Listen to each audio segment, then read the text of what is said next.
Okay, next in my series of college football team previews, I'm going to look at the Iowa State Cyclones. Last year, this team only went 3-9, and they did not have that signature victory over a top 25 team, which has almost become the norm in Ames again under Coach Paul Rhodes. And they only started out 1-9, and that was also with an opening game loss to Northern Iowa in a game that wasn't really all that close.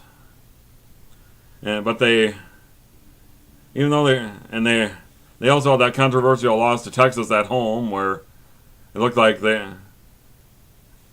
Texas had fumbled, and they called that it wasn't a fumble, and Texas ended up winning that game. So that kind of put their team on a downward spiral, as it were. But despite their struggles last year, they ended the season on a 2-game winning streak. They shut out Kansas, and they beat West Virginia in Morgantown in a triple overtime game to end the season on a 2-game winning streak. So, excuse me there.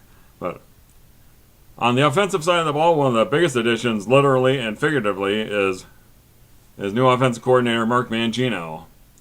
And I'm probably guessing that Hickory Park was probably happy to hear he got hired. So, I mean, he could give them a lot of business just by himself. But seriously, though, this is a guy that won a national championship at Oklahoma as an offensive coordinator, and as head coach of the Kansas Jayhawks, he also took them to a BCS bowl game in 2008.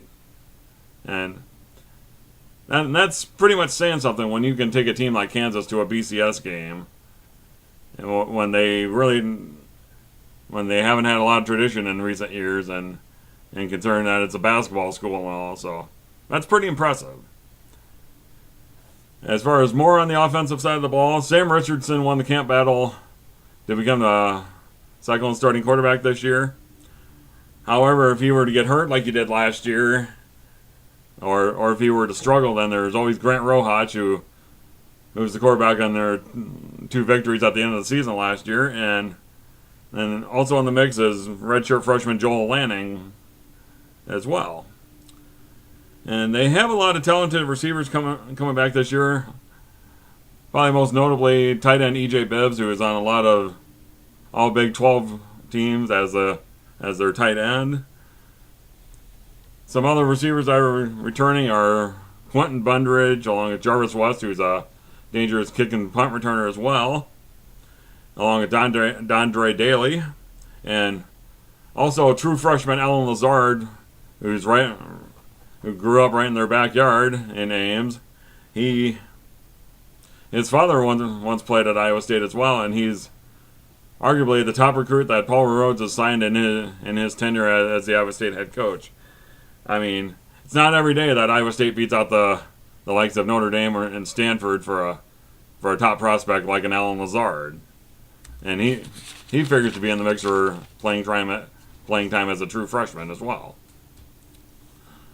And on the defensive side of the ball, you got defensive end Corey Morrissey, who's been named some preseason awards, watch list, if you will, and he could really be a standout this year. Also, leading the secondary, you got Nigel Tribune, who played quite a bit as a true freshman, and he stands to be the leader of that secondary, as young as it may be. And I think he can be the next in the line of good corners at Iowa State, following in the footsteps of like an Ellis Hobbs or a Leonard Johnson. Ellis Hobbs did play in the NFL, and Leonard Johnson is currently playing in the NFL with the Tampa Bay Buccaneers. Overall, as far as what I think and what they're going to do this year, I think this team will be improved, although it may not show up so much in the wins column. And their schedule is one of the toughest in the nation, and they don't really have any cupcakes at the beginning of the season either, because they're starting off the season playing the 3-time FCS national champion North Dakota State, and how they fare in that game, well, I think that's going to determine a lot about how their season will go. If they struggle in that game next weekend against North Dakota State, or if they even lose, I mean, this is the same North Dakota State team. I mean, yeah, they lose a lot of people this year, but from last year's team, but this is the same team that beat Kansas State in Manhattan last year. So, but as far as their best case scenario, I think if the Cyclone team can pick up the Mangino offense really quickly, they can probably make it to a bowl game once again. But otherwise, worst case scenario is that if they struggle against North Dakota State or they even lose that game, that could send them into a tailspin that they may not recover from. And if they have another 3-9 season like they did last year, I think Paul Rhodes' seat might start to warm up.